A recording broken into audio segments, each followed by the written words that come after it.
Good morning, my beautiful friends. Welcome back to my channel. I hope you're all having a really great day today. As you can tell, I am in the car. I have a long drive for work ahead of me, so I thought I'd put you up on my dashboard and just have an open conversation, a discussion about a topic that I'm kind of struggling with. Since I am in this situation, I know that there are other women in this situation, and I don't really think I'm looking for anything out of this video. I think it's, again, just me sharing what I'm going through, because that was one of the points of me starting this channel. But I'd love to know if you've been in the same situation as well. So leave me comments down below, and let me know what your thoughts are, honestly. I am having our second child. Well, I'm pregnant with our second child. I'm 23 weeks and 5 days today. And I've had quite a few appointments with my doctors now, and this conversation has come up almost every time, and I'm honestly just really struggling with it, and I don't know why. I think because I have the decision. When it involves your children or bringing a child into this world, you want to make sure you're always making the best decision. And I think that's where I'm hung up, is I'm nervous to make the wrong decision. But I don't even know that there is a right or wrong. So one of my very first appointments, my OB had said, you know, you do have an option this time around of having a VBAC. And I'm like, I don't know what that is, you know. I never looked into that stuff before. So he said, basically, you can try to have a vaginal birth after cesarean. And I said, okay.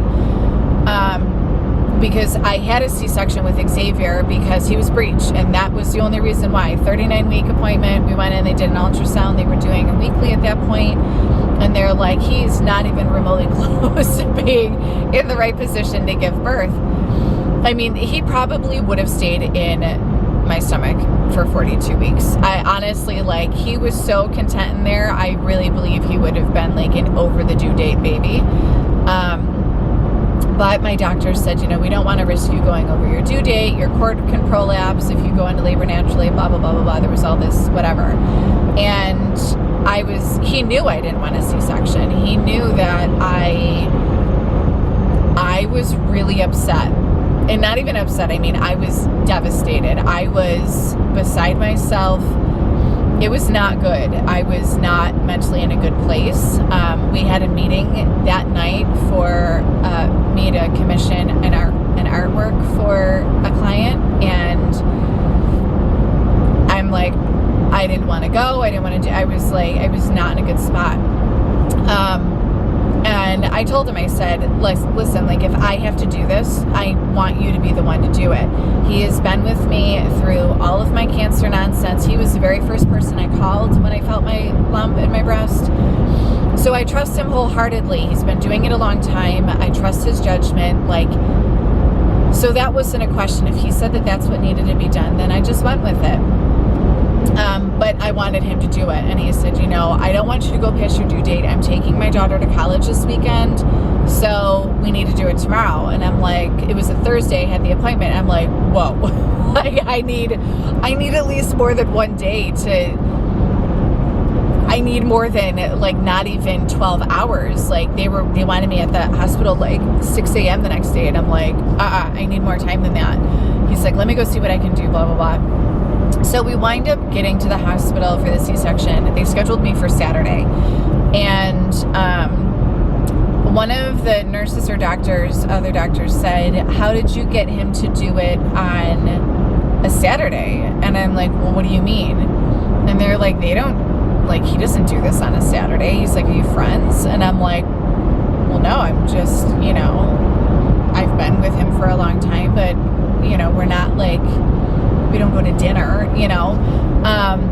And they were just really taken aback. And I was like, wow, I didn't even realize, he knew how important it was for me. He came in on his day off on a Saturday, 8 a.m. to do my surgery because he knew that that was important to me.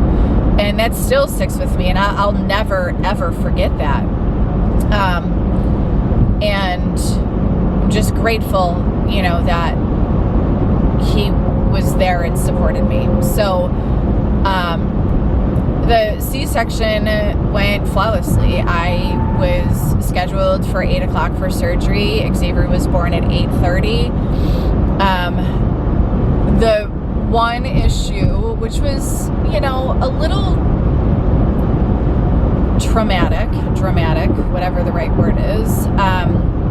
I told the anesthesiologist when they were doing the spinal tap, I said, when they go through like your history and what you're allergic to, reactions, whatever, I said, I'm not allergic, I don't think, but morphine, number one, like, does not work pain-wise for me, but also it makes me itchy, and not like scratching my skin away, but like on my face specifically, I feel like there's something there, and I'm constantly like trying to wipe it off. Like I look like an actual crackhead because I'm like just touching my face all the time.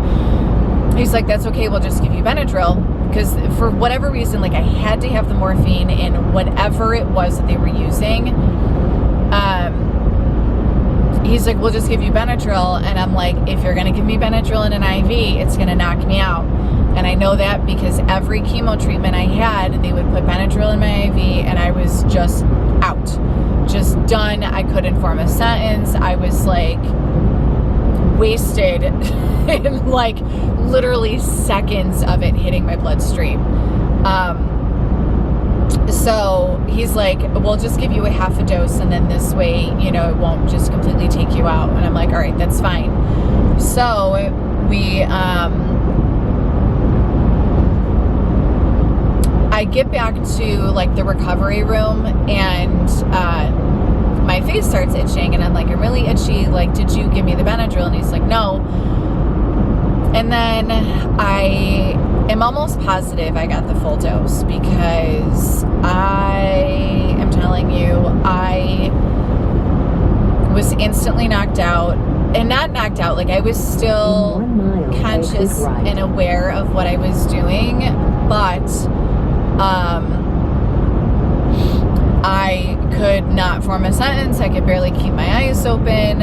I couldn't hold my child. I told Eric, I cannot hold him. I feel like I could drop him. I don't feel secure in myself and how I feel right now to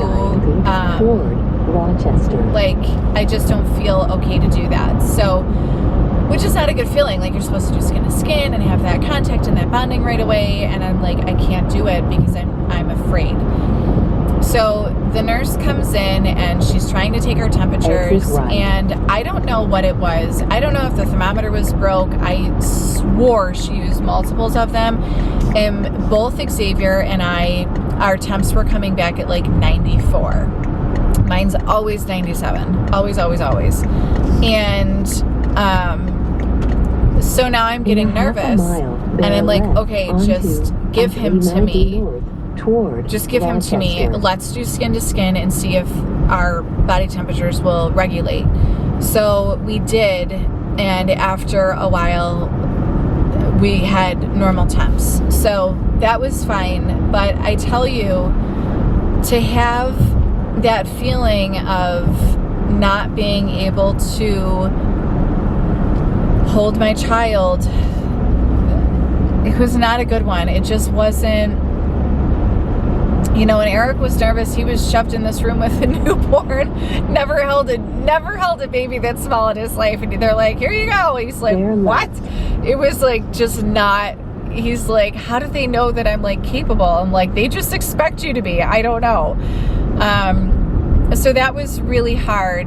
But at the end of the day, you know, and Eric knew how upset I was. He's like, babe, you guys didn't have to go through hours and hours and hours of contractions and pushing and the unknown. He's like, it was so much less stress for you too. And I'm like, yeah, I get it, you know, and I'm so thankful that it was an easy delivery and I recovered really well and, you know, all that. But I do feel like, and this might sound weird or crazy, but I felt like I needed to work for my child. I feel like I needed to work and push him out myself, because that's what you do.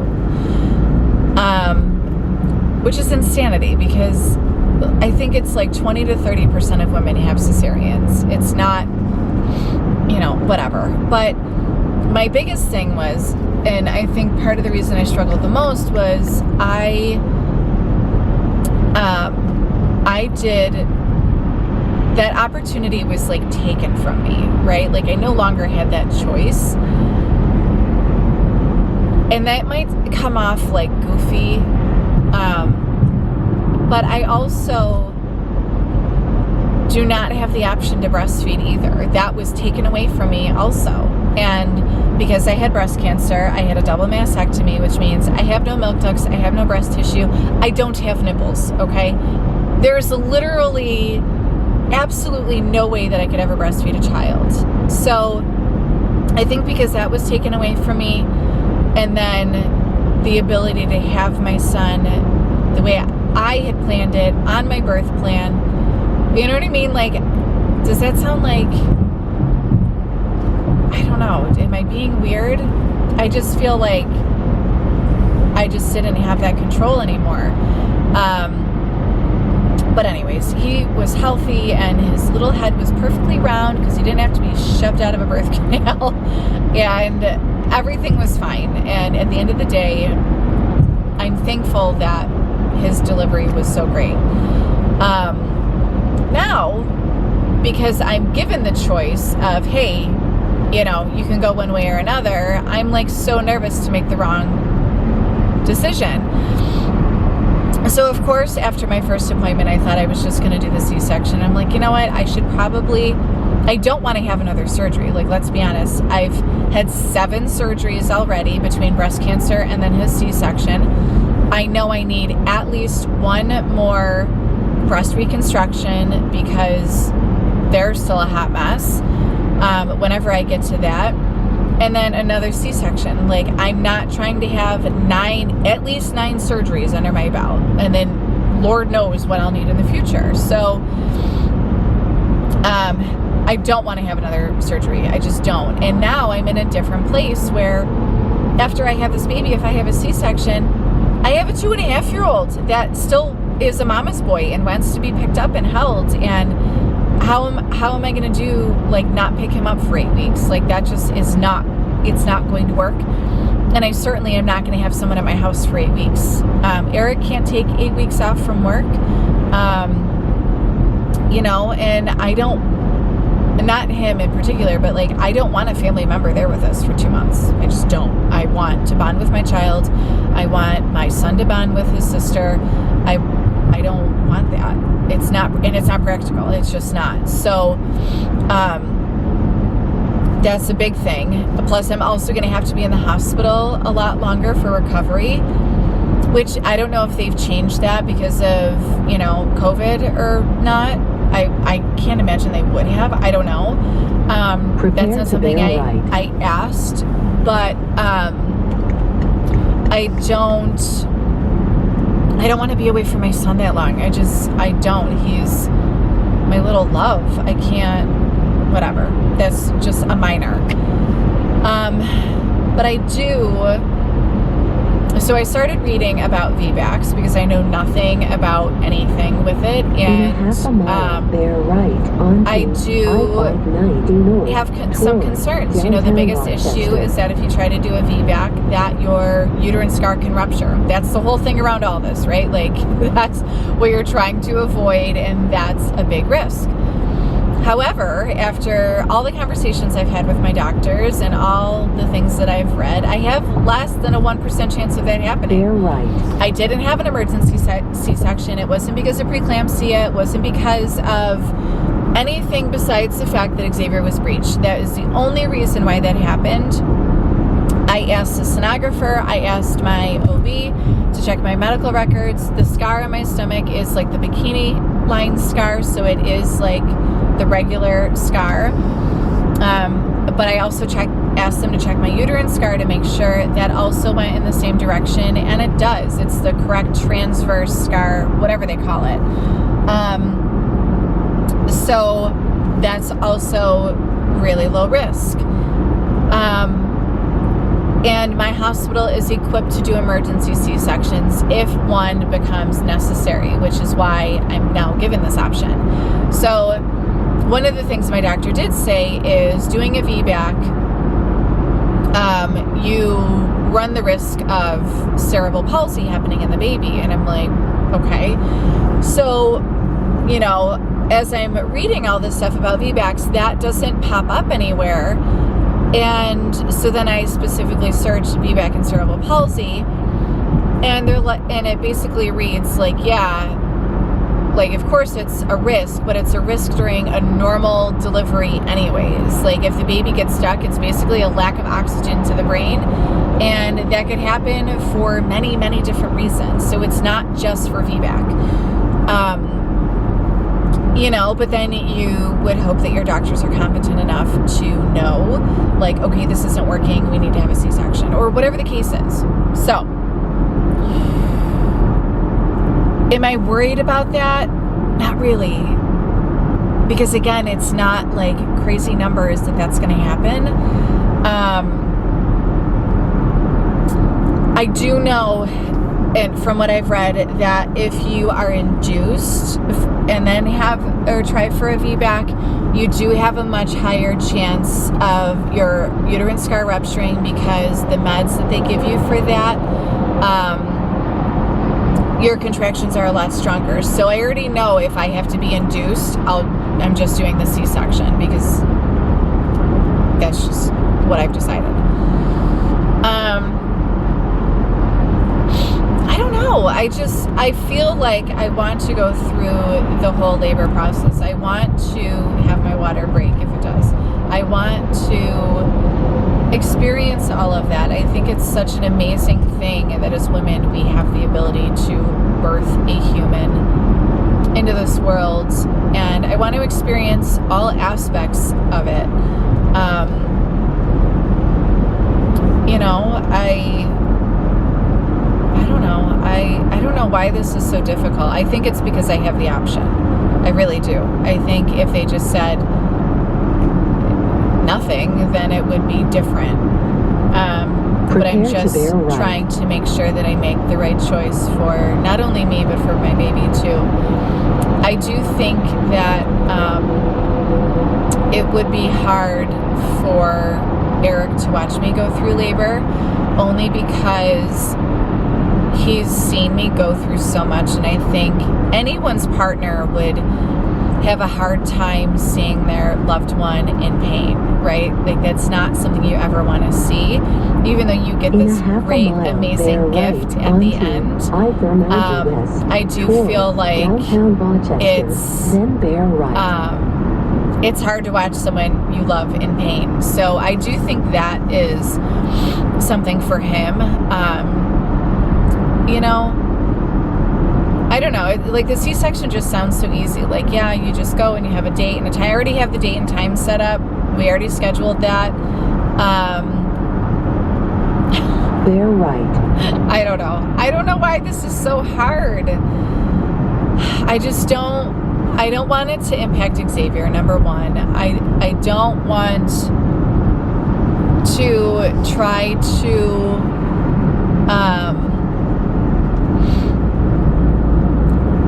I don't know. I don't know. They're right. And again, at the end of the day, I don't even know that it'll be up to me.